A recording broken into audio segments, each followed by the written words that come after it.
34 sur A, première.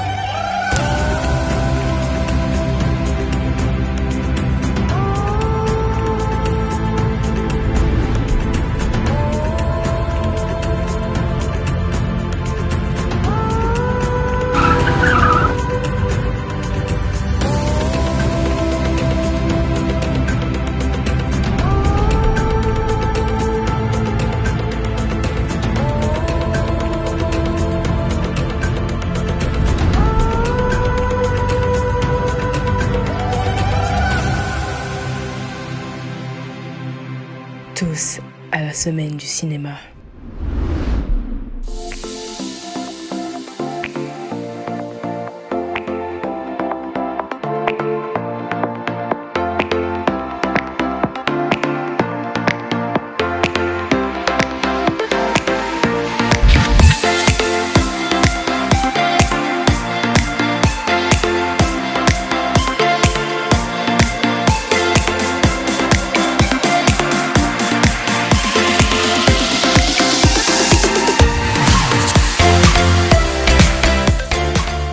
Moyens techniques, si vous avez un plan spécifique dont vous avez besoin par exemple d'une grue ou d'un drone pour des plans.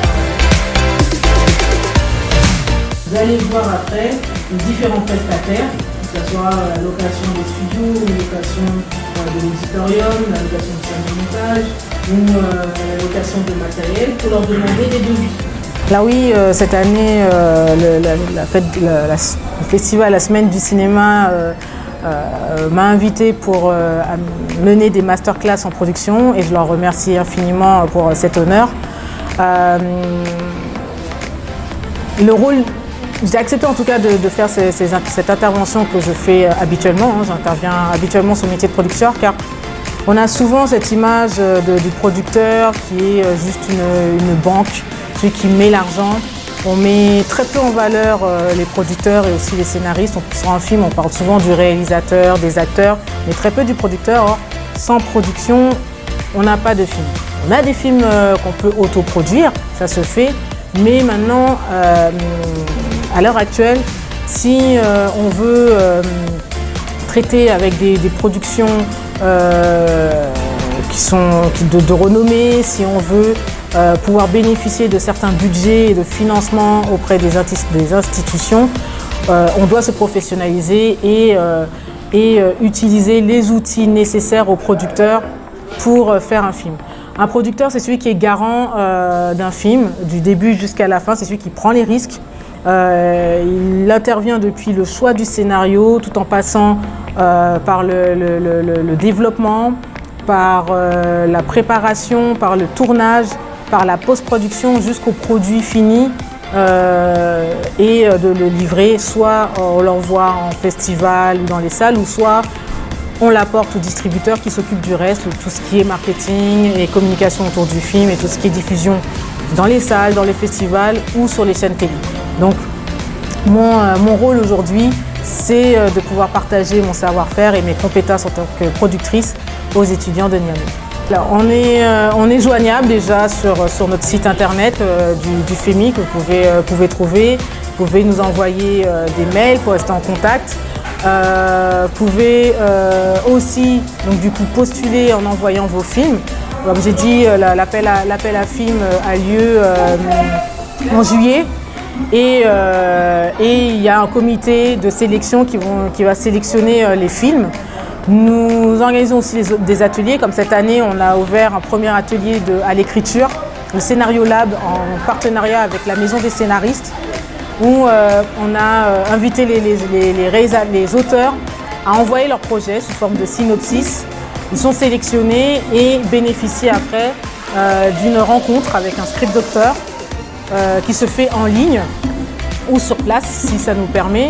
C'est un moment d'échange entre les 3 auteurs qui sont sélectionnés pour parler de leur film et pour voir comment on peut améliorer. En tout cas, le script doctor donne ses conseils et son analyse sur le projet. Et après, le réalisateur, en tout cas l'auteur-réalisateur ou l'auteur, sort avec vraiment un scénario complet et des conseils vraiment judicieux pour pouvoir réécrire son projet. Donc voilà, et c'est aussi, on vous invite aussi à venir en Guadeloupe pour assister au festival. Et comme je le dis en tout cas aux étudiants, le métier du cinéma c'est un métier de relation et il ne faut pas hésiter à aller dans des festivals comme la semaine du cinéma ou comme le FEMI pour rencontrer vos futurs collaborateurs, vos futurs producteurs, vos futurs scénaristes, parce que c'est que comme ça, en s'unissant, qu'on pourra faire bouger les choses. Alors, nous sommes à Miami, chers téléspectateurs, et c'est la deuxième édition du festival, la semaine du cinéma. Nous sommes au Temple du Savoir ici. C'est des étudiants qui sont en Master 1, Master 2. C'est des puristes du 7e art. Nous sommes venus du monde entier, des États-Unis, de la France, du Cameroun, du Bénin. Et nous sommes à Niamey. Niamey, c'est la capitale du Niger. Et en exclusivité, chers téléspectateurs, Estelle a un modèle de notre genre. À travers sa taille, à travers son visuel, elle fait des choses superbes. Parce qu'on le dit généralement, l'herbe est plus verte chez le voisin. Parfois, on est noir, on devient blanc. Parfois, on est blanc, on ne sera jamais noir. Elle nous parlera de son projet, on l'appelle Sakina. Elle est donc mon invitée à l'instant. Sakina, bonjour. Bonjour. Ça va bien? Oui, ça va très bien. Alors, quelque temps, nous sommes arrivés il y a 2 jours et pas mal à la télévision, on vous voit. C'était pour une bonne cause. Le projet là, il s'agit concrètement de quoi? Dépigmentation, lutte contre la dépigmentation. Oui, effectivement, j'ai un projet qui lutte contre la dépigmentation depuis un certain temps, vu que moi-même j'ai fait la dépigmentation. Donc après Ça veut dire que tu étais noire, oui, tu es devenue blanche. Oui, j'étais noire. Tu es redevenue noire. Noire encore. Oui, effectivement. Donc après ma dépigmentation, je me suis dit je vais me servir de mon histoire pour sensibiliser mes sœurs qui font la dépigmentation. En faisant des photos, en faisant des vidéos et en faisant des débats à la télé, en causant avec des gens que je croise dans la rue. Alors, comment l'idée est d'abord venue que vous ayez cette envie-là de changer de peau pendant que vous étiez noir de chez noir? Je dirais que c'est vraiment un refus de sa personnalité. C'est vraiment être complexé et c'est aussi l'envie de faire comme les autres. Tu vois, on voit des femmes claires à la télé et on a envie de ressembler à ces femmes-là. Elles sont naturellement claires. Et nous ici, comme voilà, on n'est pas clair. Donc on s'est dit, le seul moyen de ressembler à ces femmes-là, c'est de faire la dépigmentation. Donc voilà pourquoi. Et aussi, même dans mon entourage, j'ai quelques amis, quelques cousines et tout, qui sont naturellement claires. Et moi, à chaque fois quand je me retrouve avec ces personnes-là, avec ma peau noire, je ne me sentais pas bien, je me sentais différente. Donc je me dis, bon, écoute, tu commences la dépigmentation, tu deviens claire et voilà, tu ressembles à tout le monde. Donc voilà pourquoi j'ai commencé à faire la dépigmentation et ça a marché. Parce que j'étais devenue vraiment claire. Mais après ça, j'ai eu quelques problèmes au niveau des mains, au niveau des pieds, tout ça. Le teint n'était pas uniforme. Oui, le teint était au début. Je me rappelle. Café au lait comme la tenue des militaires. Non, je me rappelle bien, il y a une amie qui est claire à qui on a amené une gamme vraiment chère. Donc vu qu'elle ne pratique pas la dépigmentation, elle m'a donné. Ouais. J'ai pris, j'ai utilisé. Là, ça a marché, j'avais pas de problème du tout. Mais quand les produits étaient finis, j'avais pas les moyens de payer les mêmes produits là. Donc j'étais obligée de me conformer à mes moyens, utiliser ce que je peux payer. Donc c'est là que j'ai commencé à utiliser des produits moins chers. Oui. Et quand tu utilises quand tu utilises ces genres de produits, ben, ça te cause toujours des problèmes de santé au niveau de la peau. Donc après ça, j'ai utilisé pendant un moment, je dirais 3 ans. Et ça a marché. Après, avec la chaleur d'ici aussi, c'est pas du tout facile. Tu éclaires, tu sors sous le chaud soleil, ça te change carrément de couleur. Au lieu d'être clair, tu deviens rouge bordeaux. Donc au vu de tout ça, j'ai dit Sekina, écoute. Et même avant ça, je me sentais pas vraiment dans ma peau. C'est comme si c'est 2 personnes différentes. Il y a la personne claire qui est là, qui sort, qui s'habille, et voilà, tout le monde voit. Et il y a ma propre personne qui est à l'intérieur, qui est cachée à l'intérieur et qui n'est pas à l'aise, quoi. Parce que j'arrivais pas à faire ce que je voulais, j'arrivais pas à porter ce que je voulais et tout. Donc, au vu de tout ça, je me suis assise, j'ai réfléchi, j'ai dit, écoute Sekina, c'est pas une obligation, de toute façon, tu n'es pas un éclair, donc ça ne sert à rien de te faire violence et tout. Non seulement tu violentes ta peau, mais aussi tu n'es pas à l'aise. J'ai dit, ok, il faut que j'arrête. Et paf, un matin comme ça, j'ai pris les produits que j'avais, j'ai tout jeté.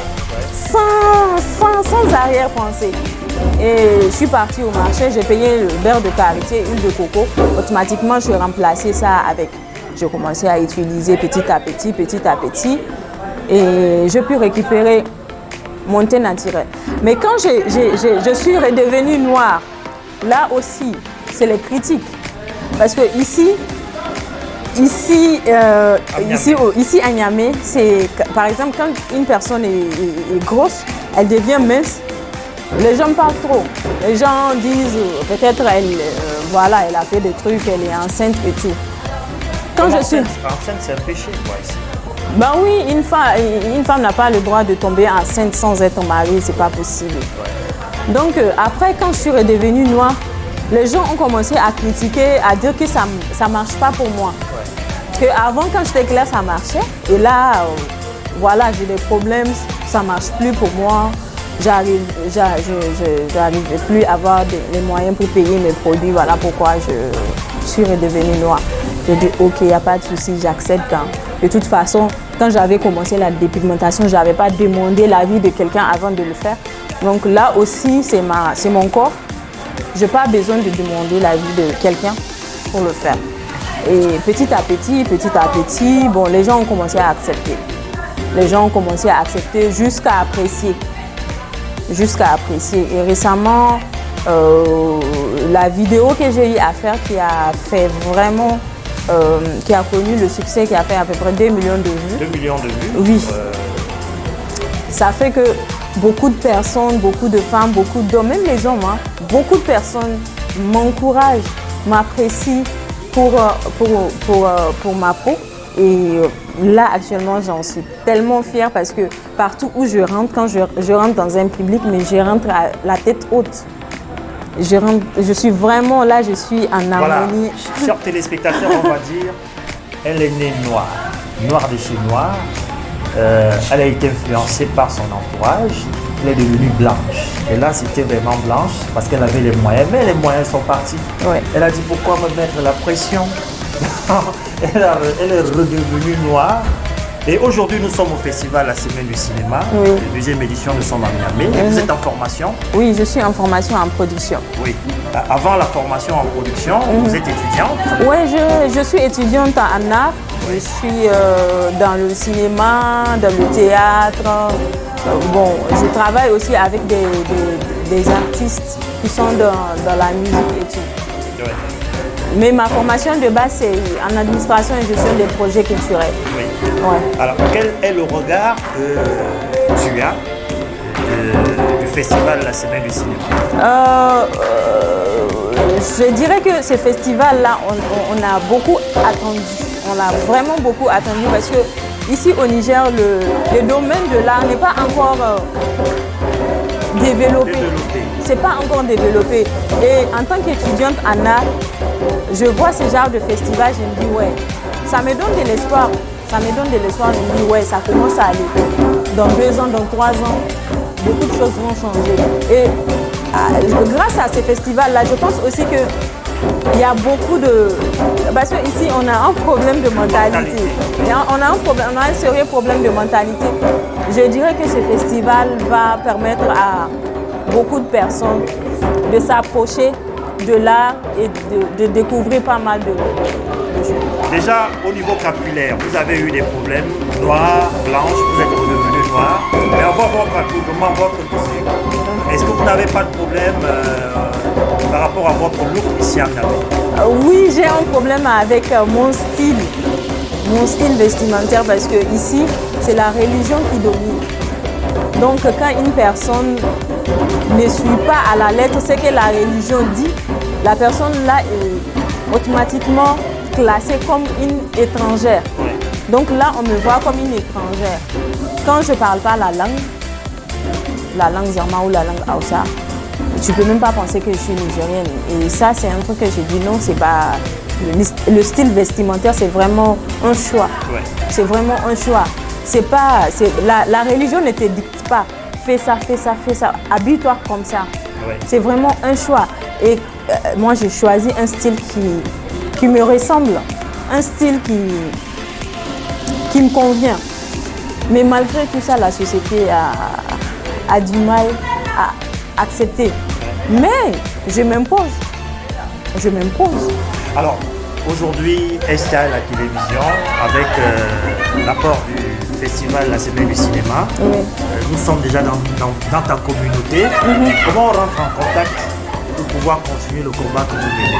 Comment on rentre en contact avec vous, avec toi, avec ta communauté? T'as une page Facebook? Ouais, c'est facile. Hein. Il suffit juste de m'écrire sur ma page Facebook et Sekinatou Seydou, c'est ma page. Ouais, Sekinatou Seydou, c'est ma page personnelle. Oui. Donc je suis fréquente sur la page, donc il n'y a pas de souci. Voilà. Alors, on se sépare donc avec un message à l'endroit des femmes surtout, celles qui ont changé de peau et qui regrettent d'avoir changé de peau, qui veulent redevenir noires en leur disant c'est pas grave, vous pouvez retrouver votre temps. Un message. Dans tout ce que je peux dire, pour celles qui ont abandonné ou bien pour celles qui ont l'envie d'abandonner, n'ayez pas peur, c'est possible de récupérer son teint même après 20 ans de dépigmentation. Même après, les produits naturels font des miracles. Donc n'ayez pas peur, ayez confiance en vous et dites-vous que noir ou clair, il y aura toujours une personne quelque part qui va vous aimer tel que vous êtes. Donc vraiment... Voilà, chers téléspectateurs, Jérôme m'a rapproché d'elle. Ce ne sont que les professionnels qui peuvent rencontrer, qui peuvent comprendre pourquoi je suis plus proche d'elle. Donc, votre combat, il est bon. Oui. Vous devez le continuer. Et aujourd'hui, nous sommes fiers d'être à côté de vous. Merci. Et nous allons continuer ce combat. Merci beaucoup. Bon vent à vous. Merci beaucoup. Voilà. Merci.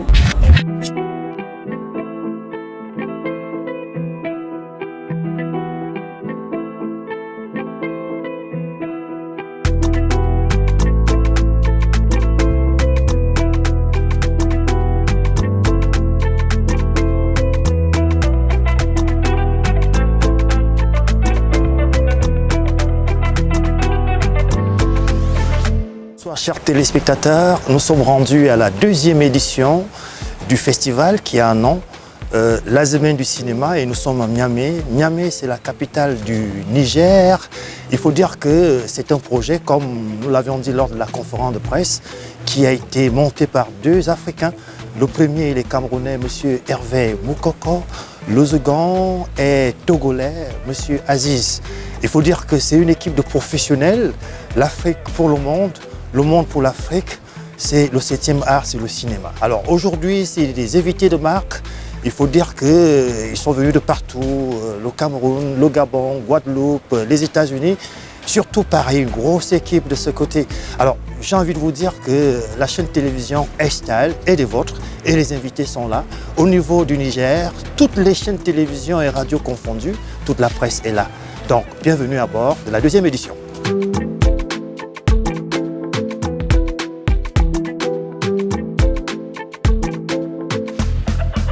Bonjour mon frère. Oui, bonjour. Comment est-ce que vous allez? Ça va très bien, vous-même? Voilà, ça va très bien. Okay. Il faut dire que vous êtes là, ça fait pratiquement 2 jours. Est-ce que vous pouvez dire aux téléspectateurs qui vous êtes et qu'est-ce que vous faites concrètement? Rapprochez-vous à moi.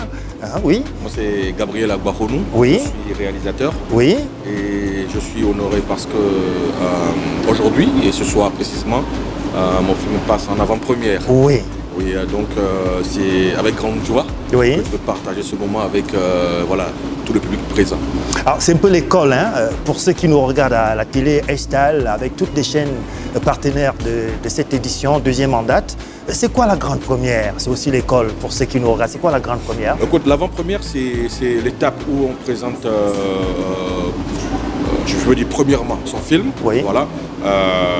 Devant un parterre de professionnels du métier, oui. Réalisateurs, toute l'équipe de production, cadre tout. Donc après ça, on peut avoir des critiques par rapport à ce film, on peut avoir des retours par rapport à ce film. Donc c'est un moment très important pour le réalisateur. Oui. C'est un moment de stress aussi parce qu'on se demande comment est-ce que ça va être, est-ce que le public va aimer mon film. Donc voilà, on y est. Alors, aujourd'hui, nous sommes en Afrique. On a des grands rendez-vous du cinéma en Afrique francophone. Nous avons Ouagadougou avec le FESPACO. Au Cameroun, nous avons Écran Noir. Et nous sommes à la 2e édition de la Semaine du cinéma. On aurait cru que c'était la 10e édition. Regarde ce festival. Bien sûr, moi je suis complètement émerveillé. Regardez ce tapis rouge, toute cette personnalité présente à cette cérémonie. L'émotion est forte, l'émotion est grande, donc je me dis on va vivre quelque chose de passionnant. Voilà. Alors, on ne raconte pas tout le film. En quelques mots, c'est quoi aujourd'hui l'avant-première? Le film qu'on va voir, c'est quoi le contenu, c'est quoi la trame? Bien sûr, on va voir le film Injustice. Injustice. C'est un film qui raconte une histoire où mêle drame, comment on appelle, suspense et action. Oui. Je suis convaincu que l'injustice est quand même l'un des principaux mots qui mine le continent africain. Oui. Et si on n'y prend pas garde, elle peut conduire à la vengeance, à la haine, au terrorisme et même à la guerre. Oui. Donc aujourd'hui, nous allons voir une histoire passionnante et j'espère que vous allez apprécier. Nous allons apprécier. Merci. Merci beaucoup. Et bienvenue. Oui. Bonne soirée à nous. Merci beaucoup. Voilà. Nous sommes donc là, chers téléspectateurs, à l'acte 1 de cette soirée, qui est le cocktail, qui se passe tout à fait bien. Et il faut dire que c'est pour la toute première fois que nous vivons cet événement ici à Niamey. C'est un cocktail. Nos invités VIP, ils peuvent se retrouver ici. Tout se passe plutôt bien. Monsieur, vous allez bien? Ça se passe bien? Comment est-ce qu'on vous appelle là? Abdelkader. Voilà. Et vous, madame? Ça se passe bien, vous, monsieur? Abdelaziz. On nous a donné le nom du tissu Terra Terra, c'est ça? C'est ça, Terra Terra? C'est ça, c'est pas mal, c'est ça. Voilà. Voilà. La première fois qu'un festival de cinéma débarque chez vous, quelles sont vos impressions? Je commence d'abord par madame. Hein? C'est la première fois? Ok, d'accord, on Voilà. est impressionné. Oui. La fille. Bon, monsieur, la première fois, vos impressions? C'est une très bonne idée. Moi, je peux dire que le Niger, c'est un honneur pour nous. Oui. Que le premier festival cinématographique. Oui. Et avec tout ce qu'on a comme talent cinéaste. Oui. Donc, pour nous, vraiment, c'est un grand honneur. Et nous sommes là pour célébrer le... Voilà, nous allons prendre celle qui présente la minute des cinémas. Elle est avec nous aujourd'hui. Oui, chers téléspectateurs, c'est elle qui présente la minute des cinémas depuis l'année dernière. Un micro-programme très riche. On a envie de dire que ça se passe hors du continent, on va dire africain. C'est fait par des non-africains. Pourtant, c'est des Africains. Elle est mon invitée. Pour la toute première fois ici ce soir. D'abord, elle va se présenter pour ceux qui ne le savent pas. Bonjour madame. Bonjour. Bonjour, effectivement, je suis Florassi, donc la présentatrice de la minute de la semaine du cinéma. Alors, comment ça s'est passé le casting pour que vous retrouviez dans le projet? Alors en fait, j'ai rencontré les personnes qui sont à l'initiative du projet, donc Hervé Moukoko et Aziz Sanfo, lors de la journée de la femme. Ils m'ont invité pour une interview banale et puis ça a accroché et on a décidé de travailler ensemble sur ce projet et dont je suis très fière, que je partage avec eux depuis 2 ans maintenant. Je suis à la 2e édition et c'est vraiment un honneur pour moi et je les remercie pour ça. Il y a quelques heures encore, nous échangeons. On se disait, si on débarque chez vous, dans votre première profession, si on est malade, on est guéri. Hein? Oui. Et on peut savoir donc, avant d'arriver en télévision, ce que vous faites au quotidien pour que les gens... C'est bluffant en tout cas. C'est vrai, effectivement, je suis infirmière en cancérologie. Donc je travaille avec les personnes malades du cancer malheureusement. Et c'est une profession qui me tient particulièrement à cœur et dont je suis aussi très fière. Et en parallèle, je travaille en tant que présentatrice. C'est vrai que c'est deux mondes totalement différents, mais que j'adore et qui me permettent de m'épanouir totalement. Vous êtes sur le terrain à Miami. Quelle est la lecture que vous pouvez en faire puisque c'est la 2e édition? Effectivement, on est sur le terrain à Niamey, au Niger. C'est vraiment incroyable. Honnêtement, quand j'ai commencé ce projet, je ne m'attendais pas à un tel engouement autour de cet événement et je n'ai que hâte de voir la suite pour cet événement qui, je pense, nous permettra de connaître de nombreux talents africains dont on a besoin. Et je souhaite vraiment que le cinéma africain puisse aller au sommet. Moi, j'ai envie de vous dire merci et bon vent. Merci beaucoup à vous. Merci. Voilà.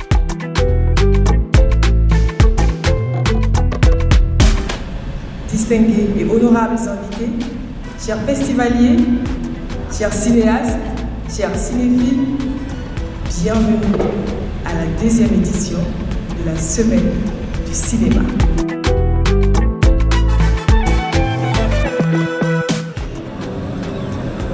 Quatre, 3, 2, 1. Shit, mon ami. C'est bizarre la parole. Ça fait un bail. Je suis content de te voir aussi.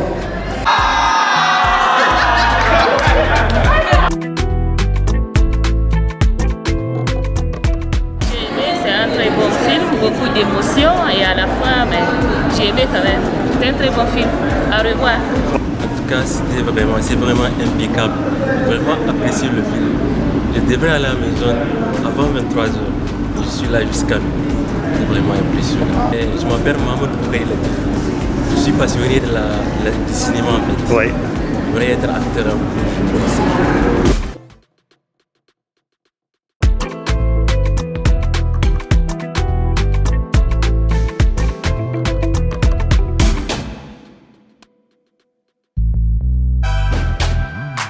Tu connais la fin de ce film? La fin de ce film, c'est qu'elle était en train de dormir. On en a parlé hier. Elle était en train de dormir parce qu'il faut que les hommes... Apparemment, vous tapez trop sur vos femmes. C'est pas bon. Oui, il faut que vous appreniez que la femme est sacrée. C'est elle qui donne la vie. C'est elle qui éduque votre sang. Il faut apprendre ça. La femme, c'est sacré. On n'y touche pas.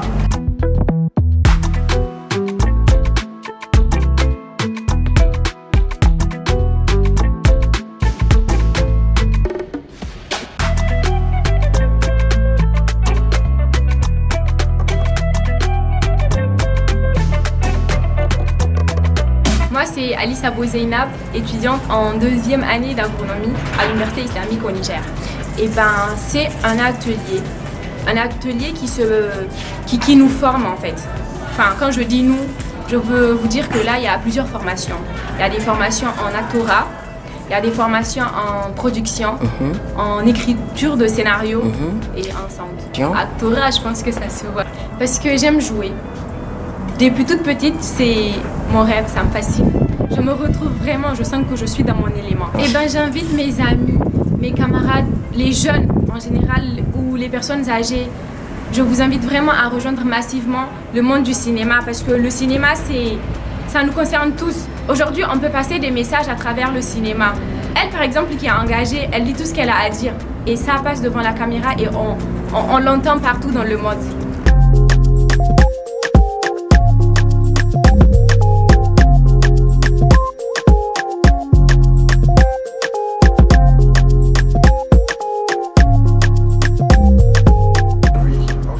C'est Manour Moussa. Oui. En fait, c'est pas ma première formation, mais je dirais que c'est la formation que j'ai le plus aimée. Pourquoi? Parce que j'ai appris plein de choses, pas seulement l'actorat qui m'a amené, il y a aussi l'écriture en scénario.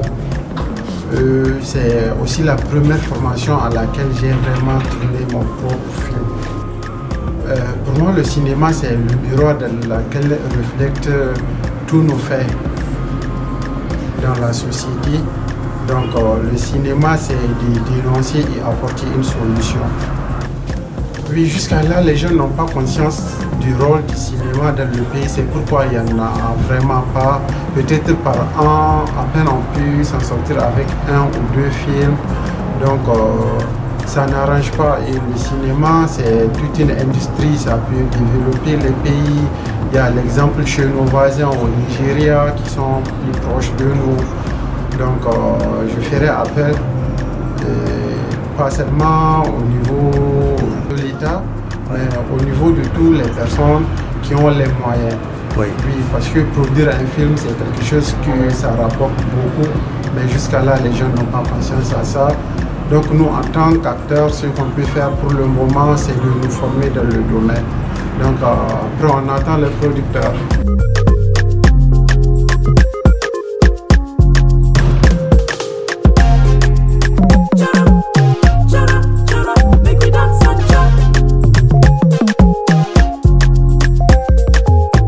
Il ne faut pas s'embarquer dans beaucoup de choses. J'ai pris cet exemple-là.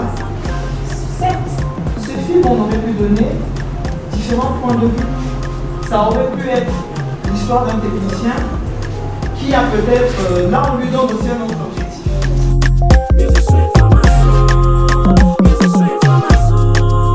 L'effet de transition sur les scénarios, comme dans les